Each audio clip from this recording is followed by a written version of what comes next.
कैसे आप सब? उम्मीद करता हूँ बहुत अच्छे होंगे, पढ़ाई भी बेहतर चल रही होगी। इससे पहले हमने संज्ञा की बात की थी, संज्ञा के एक एक पक्ष को समझाने का प्रयास किया था। उम्मीद करता हूँ इस वीडियो से पहले वो वीडियो भी आप अवश्य देखेंगे। इसी के प्लेलिस्ट में होगी वीडियो, आप जाके देख सकते हैं, ढूंढ सकते हैं। उससे पहले भाषा की वीडियो है, उसको भी आप देख सकते हैं। तो एक कंप्लीट जो तैयारी है आपके समक्ष गैलेक्सी के द्वारा प्रदान की जा रही है, तो उम्मीद करता हूं और उम्मीद क्या विश्वास है कि आप इससे अवश्य लाभान्वित होंगे और अन्य लोगों को भी लाभ पहुंचाएंगे। वीडियो को शेयर करके, चैनल को लाइक करके, सब्सक्राइब करके। तो सर्वनाम की बात करते हैं, तो बात करने से पहले यह देखते हैं कि यहां से प्रश्न कैसे पूछे जाते हैं। अब देखिए, सर्वनाम की बात कर रहे हैं ना, सर्वनाम की बात कर रहे हैं, तो सर्वनाम से जो प्रश्न पूछे जाते हैं सबसे अधिक वो निजवाचक सर्वनाम से पूछे जाते हैं। किससे? निजवाचक सर्वनाम से पूछे जाते हैं। आप किसी साल का पेपर उठा के देख लीजिए, यूपीएसआई का किसी साल का पेपर हो, वहां से सर्वनाम के सबसे अधिक प्रश्न पूछे जाएंगे। उसके बाद सर्वनाम के अन्य भेद से प्रश्न पूछे जाते हैं। उसके बाद ध्यान दीजिए, उसके बाद जो है सर्वनाम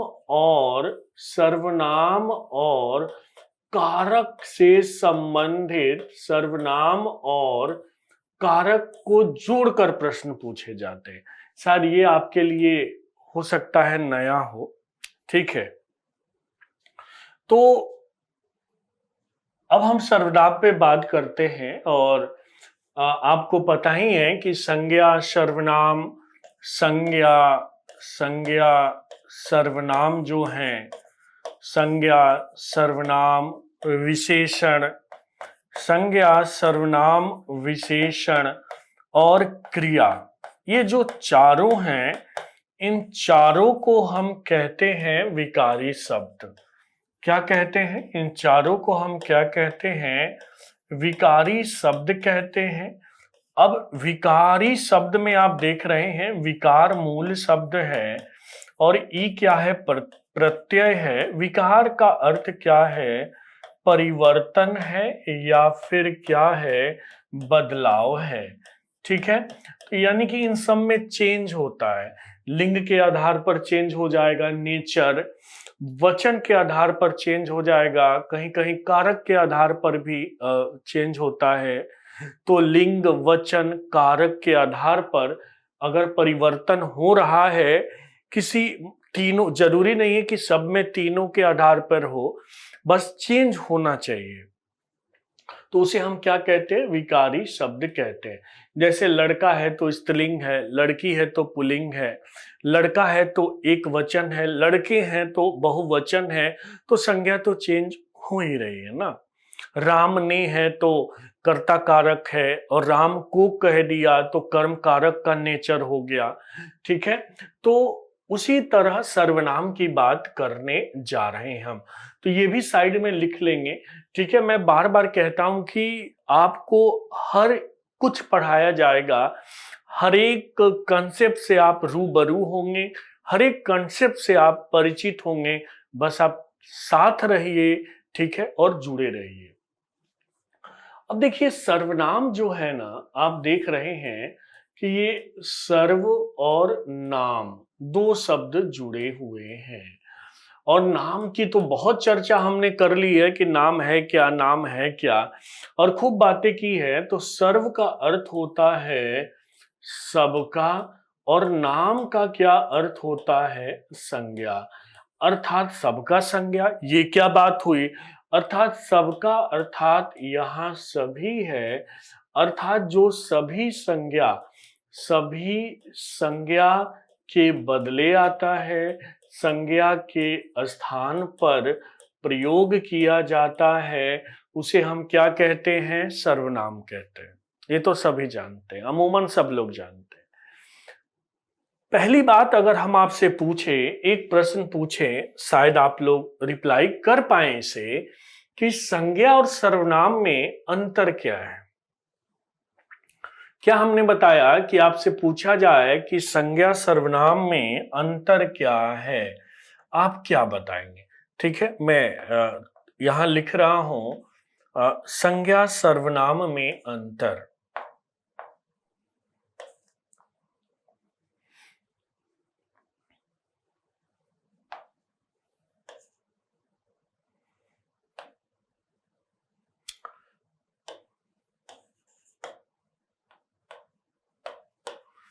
यहां हमने लिखा कि और संज्ञा और सर्वनाम में, संज्ञा और सर्वनाम में क्या अंतर है।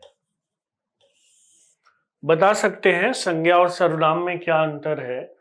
अब देखिए, संज्ञा सर्वनाम में अंतर क्या है समझते हैं। विद्यार्थी कहते हैं कि जो संज्ञा के स्थान पर प्रयोग होता है उसे सर्वनाम कहते हैं। बिल्कुल सही है, मैं मना नहीं कर रहा हूं, लेकिन डिफरेंस क्या है, अंतर क्या है, कैसे आप कहेंगे कि बिल्कुल अलग है। तो देखिएगा, संज्ञा हमेशा निश्चितता की ओर जाता है, निश्चित। अगर राम श्याम मोहन सोहन है, श्याम है, ठीक है, श्याम है, या फिर कोई भी नाम है, या पटना है, तो निश्चित है भाई, है। और जो सर्वनाम है ना कहीं अनिश्चितता का सेंस लेके आता है, अनिश्चित टाइप से दिखेगा आपको। जैसे हमने वह बोला, अब वह श्याम भी हो सकता है, सोहन भी हो सकता है, राधा भी हो सकती है, ठीक है, सीमा भी हो सकती है। तो आपने देखा कि संज्ञा सर्टेनिटी की ओर ज्यादा है, निश्चितता की ओर ज्यादा है, और सर्वनाम अनिश्चितता की ओर है, अधिक। जैसे कक्षा में कोई कहता है कि चलो तुम बताओ, तो कहता है सर तुमसे पूछ रहे हैं, अनिश्चितता तो हो ही गई ना। लेकिन अगर हमने नाम रख दिया कि चलो विजय तुम बताओ, चलो सोहन तुम बताओ, तो अब ये निश्चितता की तरफ जाता है। तो एक तो ये आपको समझना होगा कि संज्ञा और सर्वनाम में अंतर क्या है। दूसरा, डेफिनेशन, परिभाषा आप समझ ही गए कि जो संज्ञा के स्थान पर प्रयोग होता है। फिर आपके एक दिमाग में बात आनी चाहिए कि संज्ञा के स्थान पर हम प्रयोग ही क्यों करते हैं। चाहते तो केवल हम संज्ञा से तो काम चला सकते हैं, बिल्कुल चला सकते हैं। सर्वनाम को हटा भी दिया जाए तो व्याकरण पे कोई प्रभाव पड़ने वाला नहीं है, क्योंकि वो किसी स्थान पे आ रहे हैं, और जो किसी स्थान पे आता है उसको हटा दीजिए। लेकिन होता क्या है कि व्याकरण हम पढ़ते हैं कि हमें एक कंसाइज रूप में हम भाषा को समझ पाए, शुद्ध रूप के साथ रूप आकर्षक भी होनी चाहिए। तो सर्वनाम का यही काम है कि आवृत्ति को, रिपीटेशन को रोकता है, वाक्य को सुंदर बनाता है, प्रभावी बनाता है। जैसे बार बार कहीं मोहन मोहन मोहन आ रहा है तो वहां वह यह करके काम चल जाए। जैसे मोहन सुंदर है, मोहन दौड़ता है, तो मोहन सुंदर है और वह दौड़ता भी है, तो यहां वह आ गया। तो थोड़ा सा वाक्य संज्ञा की आवृत्ति से वाक्य, जो वाक्य का स्वरूप अजीब सा लग रहा था, अच्छा नहीं लग रहा था, तो सर्वनाम यही करता है, वाक्य को सुंदर बना देता है, संज्ञा की आवृत्ति को रोक देता है और उसके स्थान पर आ जाता है। आ गई बात समझ में। अब फिर एक विवाद यह है कि क्या हम सर्वनाम के लिंग का पता कर सकते हैं। जैसे जैसे हमने लिखा, समझिएगा, हमने लिखा वह, हमने क्या लिखा, वह लिखा, यहां वह लिखा, वह,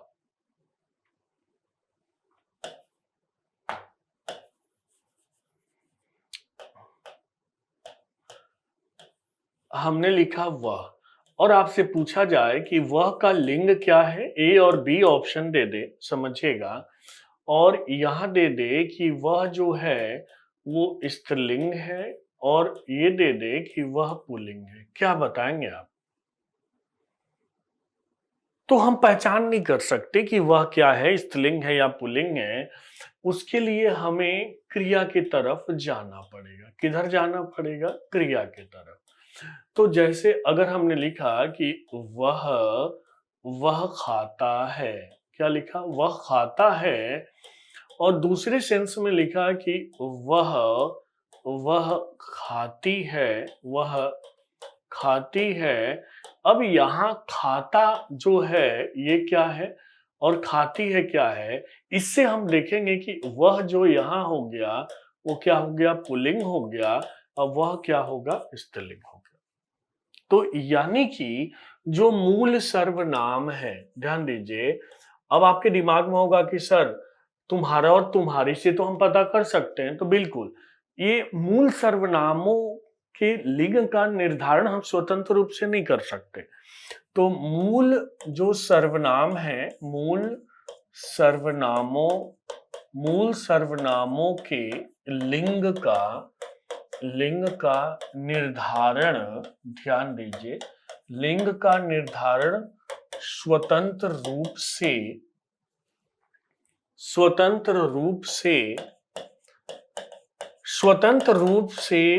नहीं कर सकते हैं। ठीक है, नहीं कर सकते।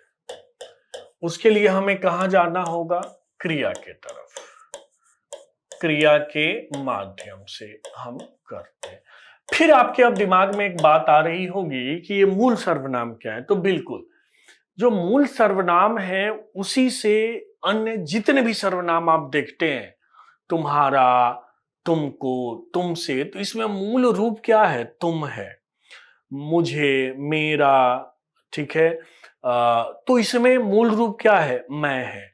तो ऐसे सर्वनामों को हम क्या कहते हैं? मूल सर्वनाम कहते हैं। अब देखते हैं मूल सर्वनाम कौन कौन से हैं, बात करते हैं, और क्यों उसे मूल कहा गया इस पे भी बात करेंगे। तो समझिएगा, हमने लिखा मूल सर्वनाम। थोड़ा सा शायद बोर्ड में कोई समस्या आ रही है। मूल सर्वनाम लिखते हैं मूल सर्वनाम। मूल सर्वनामों की संख्या 11 है। ठीक है, ये मूल, या इसी को हम क्या कहते हैं? मौलिक।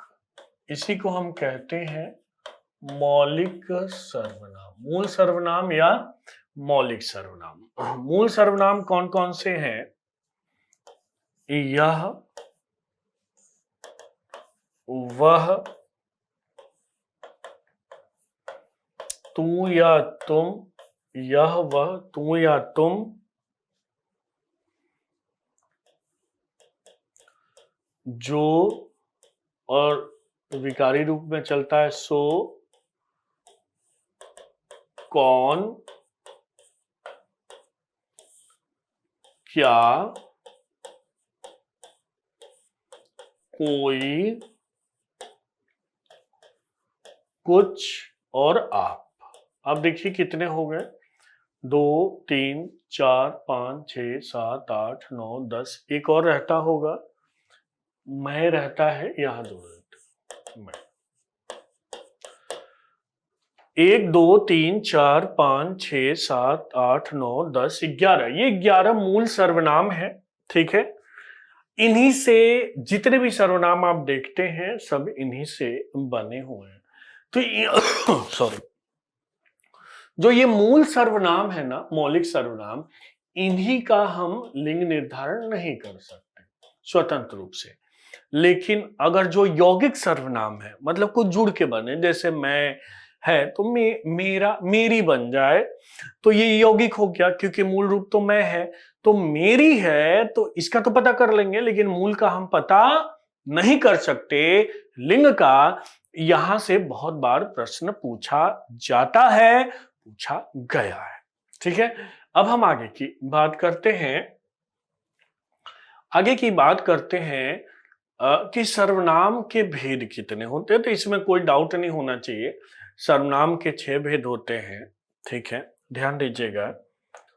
सर्वनाम के भेद,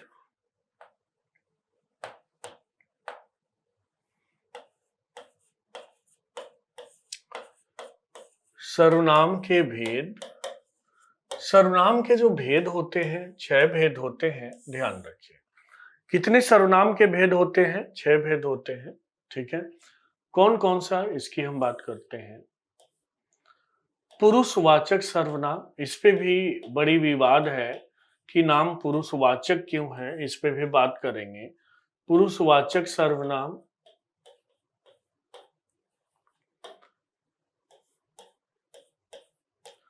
निश्चयवाचक सर्वनाम,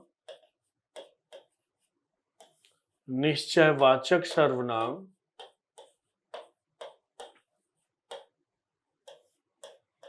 अनिश्चयवाचक सर्वनाम, अनिश्चयवाचक सर्वनाम, पुरुषवाचक सर्वनाम, निश्चयवाचक सर्वनाम, अनिश्चयवाचक सर्वनाम, प्रश्नवाचक सर्वनाम,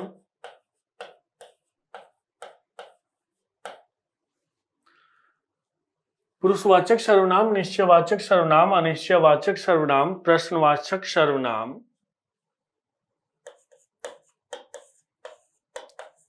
संबंधवाचक सर्वनाम,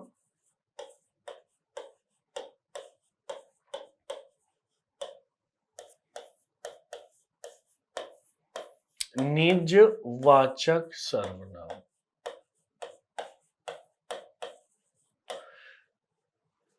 हो गए 6। देखिए, पहला, दूसरा, तीसरा, चौथा, पांचवा, छठवां।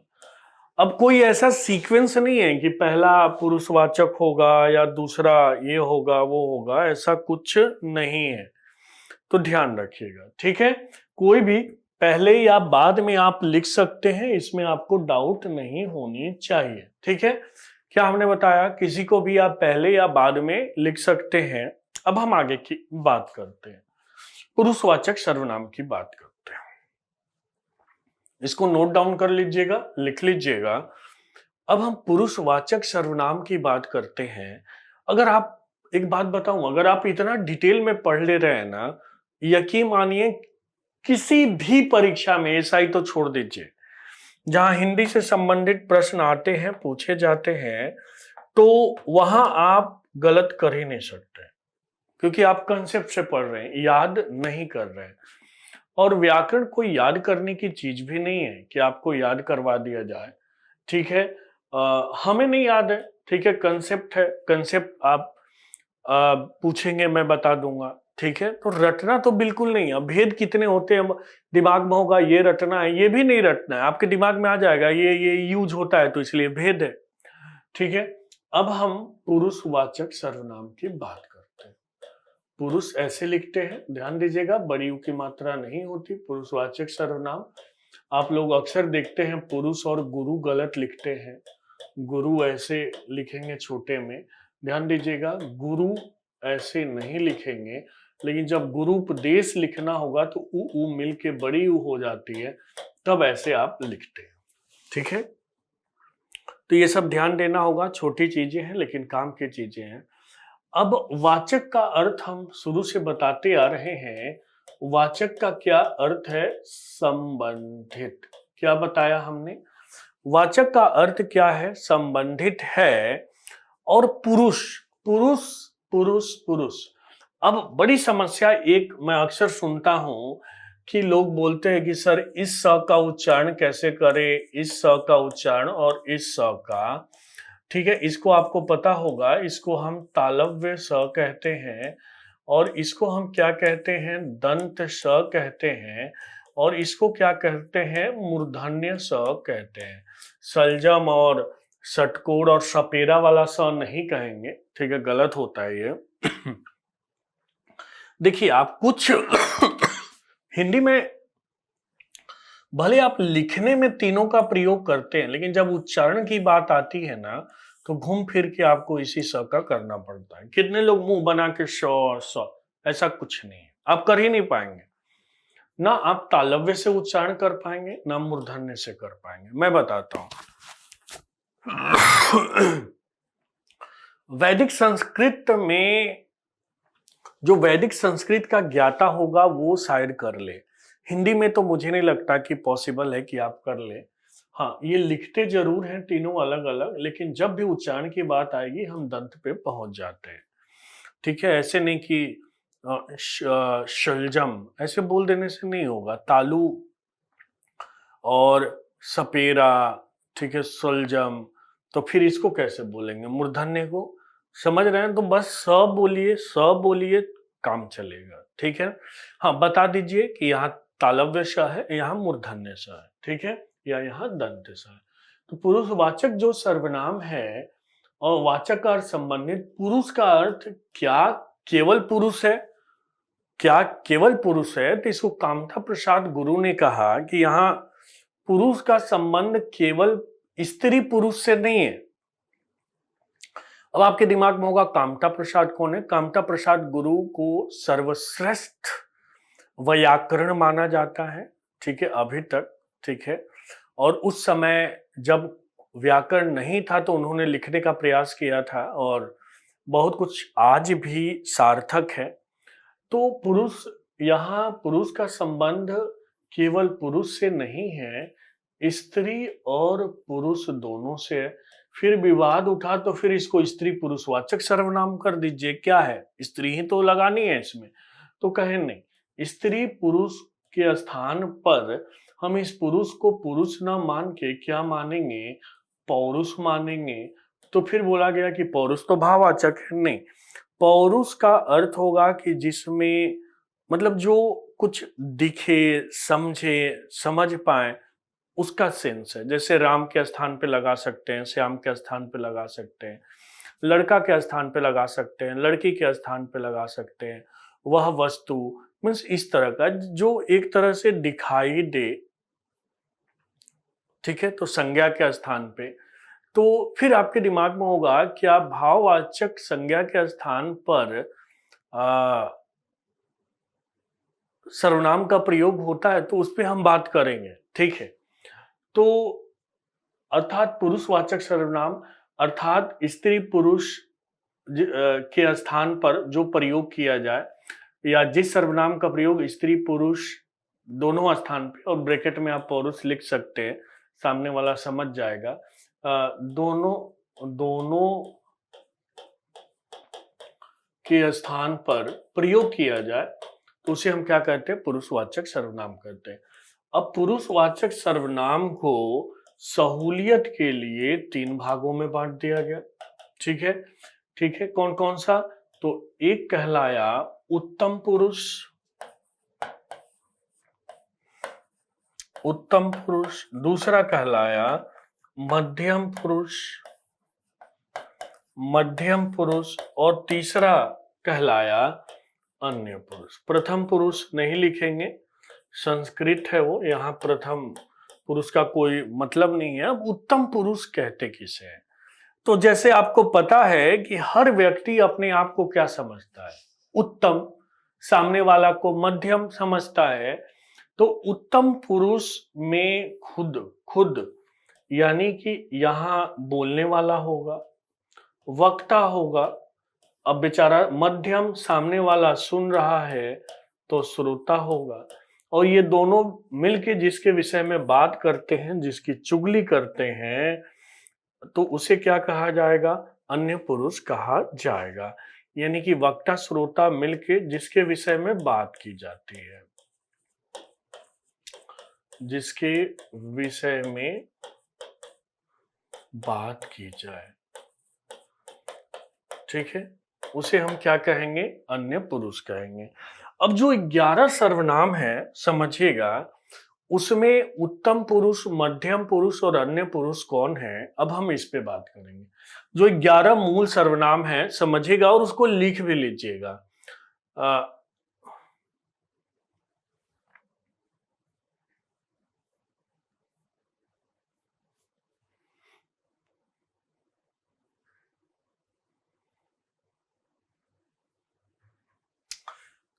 अब समझिएगा, उत्तम पुरुष जो है, हर व्यक्ति अपने आप को उत्तम समझता है। हर व्यक्ति अपने आप को उत्तम समझता है, तो बात कर लेते हैं हम।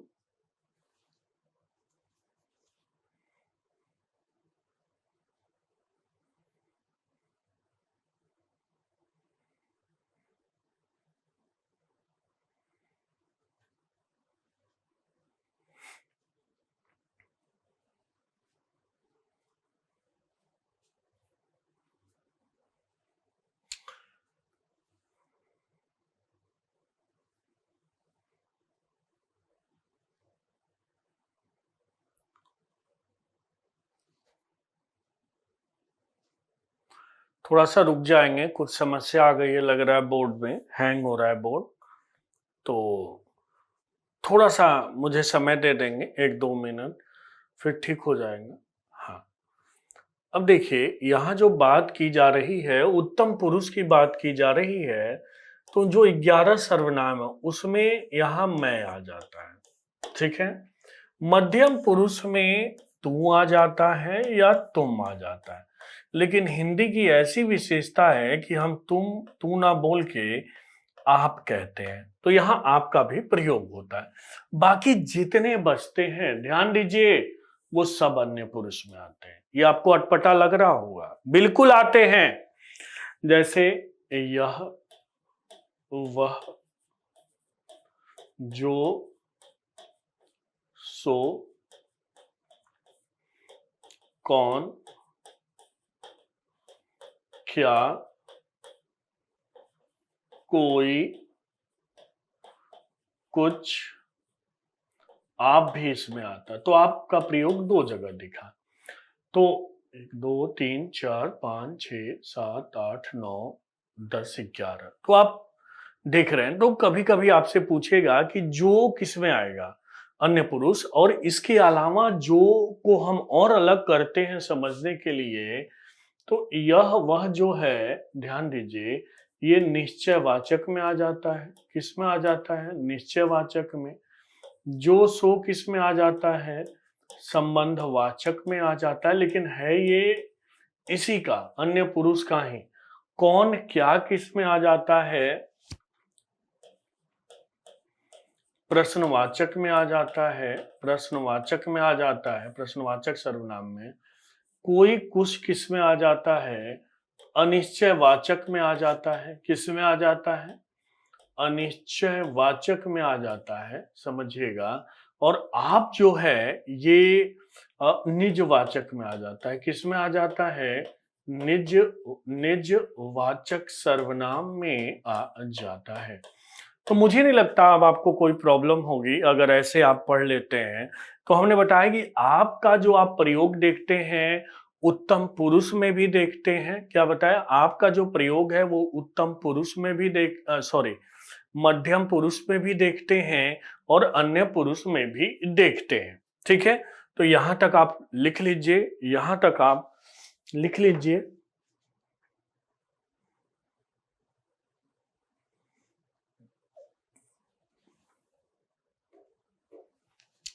अब देखिए, अब हम आगे की बात करते हैं, लिख लें। अब कब पता करेंगे कि आपका प्रयोग मध्यम मध्यम है या आपका प्रयोग अन्य है या आपका प्रयोग निजवाचक में है? क्योंकि आपका प्रयोग तीनों जगह दिखता है। तो अभी जो हम बात करने वाले हैं, आपका प्रयोग जो मध्यम पुरुष में है और आपका प्रयोग जो अन्य पुरुष में है। यानी कि अगर हम एक सर्कल ड्रॉ करें, आप अगर मैथ्स पढ़े होंगे तो वेन डायग्राम पढ़ा जाता है, तो ये देखिए, ये है और ये है, ठीक है। यहां है आप। अब आप देख रहे हैं आपका प्रयोग किसमें है? मध्यम पुरुष में भी है और किसमें है? अन्य पुरुष में भी है। ठीक है, ठीक है। अब देखिए, मध्यम पुरुष में जैसे हमने कहा कि आप कहां जा रहे हैं, अब देखिए है यहाँ रेस्पेक्ट के लिए है, बहुवचन नहीं है, ठीक है। बहुवचन के लिए भी होता है लेकिन यहाँ रेस्पेक्ट के लिए भी होता है। अब आप हमने रेस्पेक्ट के लिए किया, अगर हम यहाँ ये लिख देते तुम कहाँ जा रहे हो, अब यहां आप के स्थान पे तुम आया और तुम क्या है, मध्यम पुरुष है। तो अब पूछेगा यहां आप क्या है, मध्यम पुरुष है या अन्य पुरुष है, तो मध्यम पुरुष है। फिर बैठा के देख लीजिएगा। अब हमने एक और प्रश्न यहां लिखते हैं, समझाने का प्रयास करते हैं। श्रीमती, ध्यान दीजिएगा, श्रीमती ऐसे लिखते हैं, श्रीमती नीचे कर लेते हैं।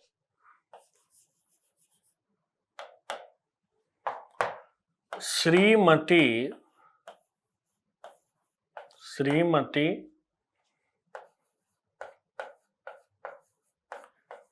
कौशल्या, श्रीमती कौशल्या देवी का देहांत, श्रीमती कौशल्या देवी का देहांत हो गया। आप वर्षों से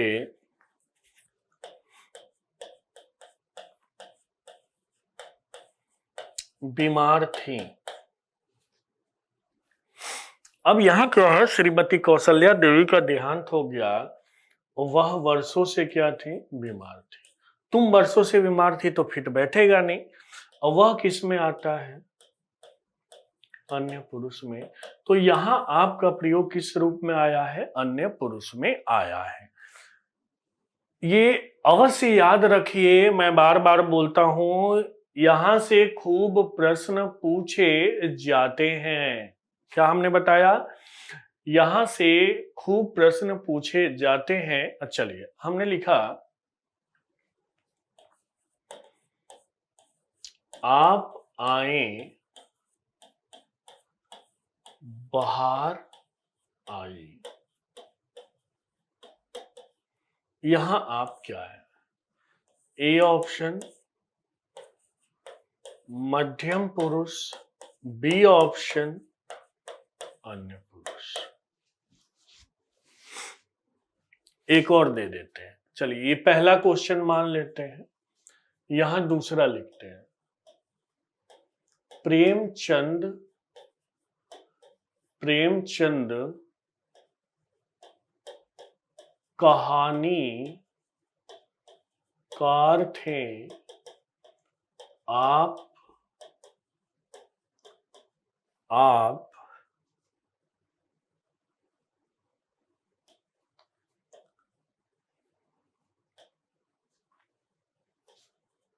उपन्यासकार भी थे।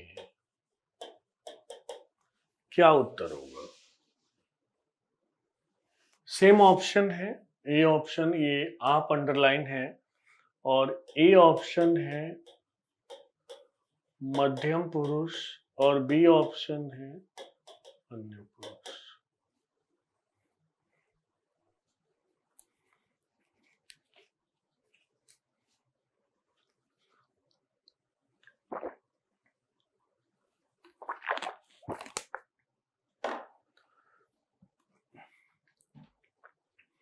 आप आए बाहर है, या आई, यानी तुम आए बाहर आई, तुम हो गया, तो ये क्या हो गया, मध्यम पुरुष। आई बात समझ में, आई बात समझ में। प्रेमचंद कहानीकार थे, आप उपन्यासकार भी थे, यहां आप क्या होगा, मध्यम पुरुष होगा या अन्य पुरुष, तो यहां क्या हो जाएगा, अन्य पुरुष। क्लियर, क्लियर, क्लियर हुआ यहां तक, कोई डाउट, देख लीजिए।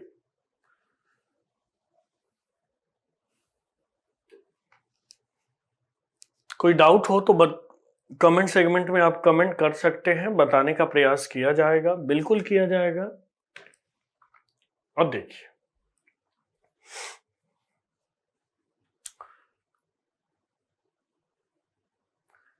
उत्तम पुरुष हो गया, और उत्तम पुरुष में हमने देखा ये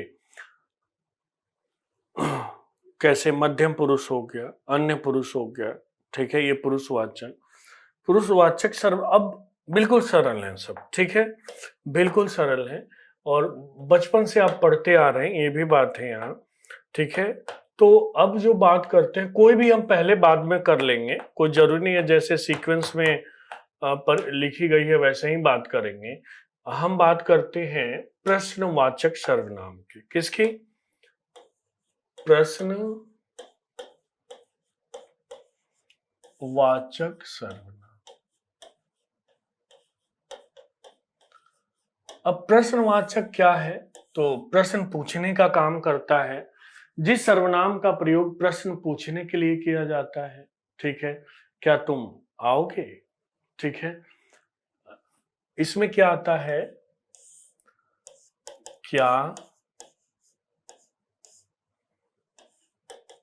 कौन, कहां वहां नहीं आता। ध्यान दीजिए, हमेशा जब पूछेगा तो आपको 11 सर्वनाम दिमाग में रखने हैं, उन्हीं में से चूज करना है, ठीक है। क्या, कौन, जैसे कौन आया है, क्या लाया है, तो प्रश्नवाचक सर्वनाम हमेशा किससे संबंधित होगा? प्रश्न से संबंधित। कभी कभी आपको क्या और कौन दिखाई नहीं देता और वो जो सेंटेंस होता है वो प्रश्नवाचक वाक्य होता है। जैसे एक बार पूछा गया कि तुम जाओगे, तुम जाओगे ना, और उसके बाद ऐसे दे दिया गया कि आप समझिए यहाँ कि, तो ये जो वाक्य है ना, ये क्या है? प्रश्नवाचक का है, प्रश्नवाचक सर्वनाम का, और या प्रश्नवाचक वाक्य है, और यहाँ क्या को साइलेंट कर दिया गया है, यानी पूरा क्या तुम जाओगे ना। आई बात समझ में? तुम खाओगे ना नहीं बोलते, तुम खाओगे ना।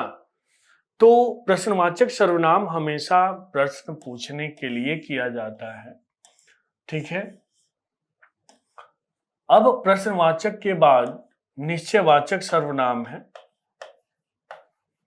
निश्चयवाचक सर्वनाम।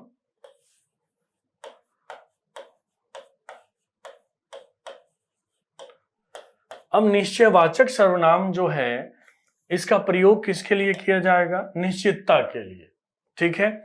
अब इसमें क्या आ जाता है? यह आ जाता है, वह आ जाता है, ठीक है। यह लड़का है, वह लड़की है, निश्चितता आ जाएगा, ठीक है, निश्चयवाचक। अनिश्चयवाचक जो सर्वनाम है, अनिश्चयवाचक जो सर्वनाम है, इसमें अनिश्चितता का बोध होगा, ठीक है। किसका बोध होगा?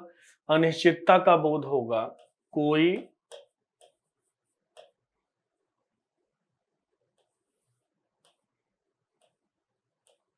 ठीक है,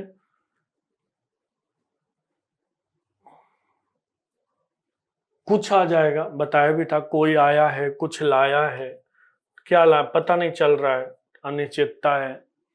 संबंधवाचक सर्वनाम जो है, ध्यान दीजिए, संबंधवाचक सर्वनाम जो मिश्र वाक्य आप पढ़ते हैं वो इसी के अंतर्गत आते हैं। जो सो का प्रयोग होता है, और सो का प्रयोग कभी स्वतंत्र रूप से नहीं होता, या वाक्य के आरंभ में नहीं होता, वाक्य के आरंभ में नहीं होता। जो आया है सो जाएगा, तो भाई संबंधवाचक सर्वनाम है। जनरली जोड़ने का काम करता है उपवाक्यों को संबंधवाचक सर्वनाम, ठीक है। तो आपने देखा पुरुषवाचक देखा, प्रश्नवाचक देखा, निश्चयवाचक देखा, निश्चयवाचक देखा, संबंधवाचक यानी 1 2 3 4 और पुरुषवाचक यानी 5 सर्वनाम देखा। जो सबसे अधिक प्रश्न पूछे जाते हैं, हमने क्या बताया था? निजवाचक सर्वनाम से पूछे जाते हैं। अब निजवाचक सर्वनाम है क्या? तो कभी कभी हम कुछ ऐसे शब्द बोलते हैं, जैसे मैं अपना काम खुद कर लूंगा, अब ठीक है, मैं तो चलो उत्तम पुरुष है, ठीक है। आप, मैं, अपना काम, अपना, आप, अपना, यानी यहाँ आप, अपना संबंधवाची रूप है। खुद क्या है यहाँ? तो खुद यहाँ निजता का बोध कराता है, ठीक है। खुद, निजता का, मैं अपना काम खुद कर लूंगा, ठीक है। या मैं आप चला जाऊंगा, मतलब मैं खुद, तो खुद, स्वयं, अपने आप, स्वतः का प्रयोग सामान्यतः निजवाचक सर्वनाम में किया जाता है। मेरी बात समझ रहे होंगे। तो अब आपका प्रयोग आगे हम देखेंगे कि आपका प्रयोग 3 जगह होगा। कहां कहां? मैंने बताया था, मध्यम पुरुष में, अन्य पुरुष में और निजवाचक में। फिर तुलना करेंगे कि कब मध्यम पुरुष का है, कब अन्य पुरुष का है और कब निजवाचक सर्वनाम का है, ठीक है। तो इसको नोट डाउन कर लीजिए, इसको लिख लीजिए, ठीक है। लिखने के बाद फिर हम आगे की बात करेंगे, ठीक है। लिख लीजिए फटाफट।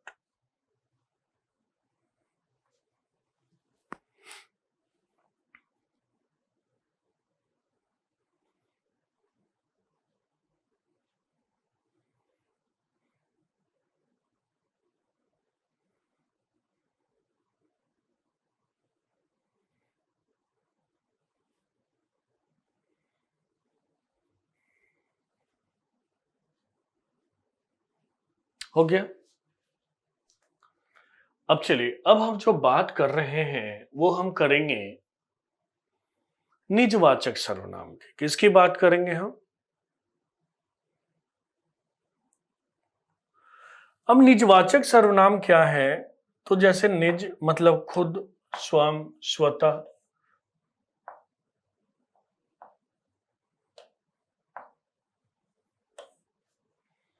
थोड़ी सी समस्या आ गई है, थोड़ा सा धैर्य रखें।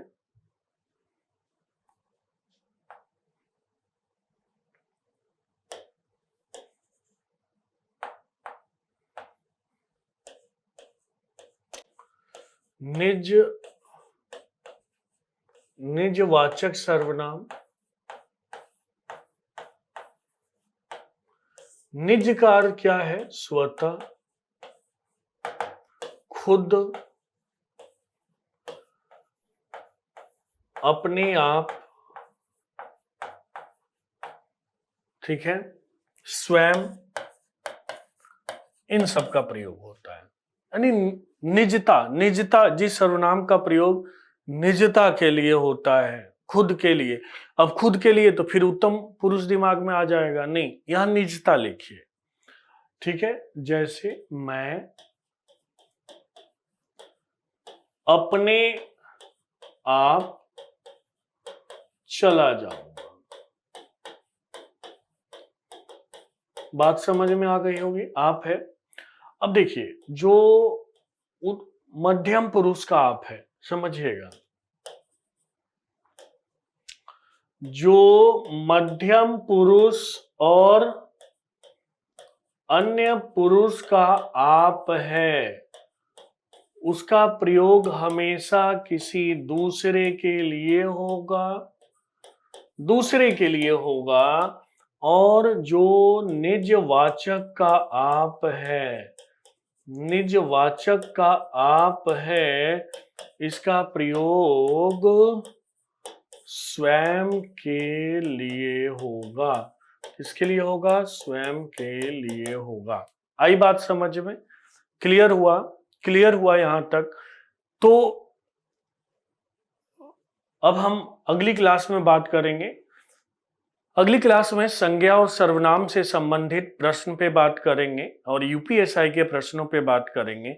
एक लेक्चर इन दोनों को कंबाइन करके वही नेक्स्ट जो लेक्चर है, तो इसके बाद उस लेक्चर को भी अवश्य देखें जिसमें संज्ञा और सर्वनाम से संबंधित प्रश्न होंगे। उसके बाद फिर विशेषण की बात करेंगे, फिर क्रिया की बात करेंगे, क्रिया विशेषण की बात करेंगे, समास की बात करेंगे। तो चलिए, अब मिलते हैं अगली कक्षा में। तब तक अपना ध्यान रखिए, ख्याल रखिए और हाँ, वीडियो को देखिए तो शेयर भी कीजिए। चलिए, मिलते हैं फिर अगली कक्षा में। Bye bye, take care.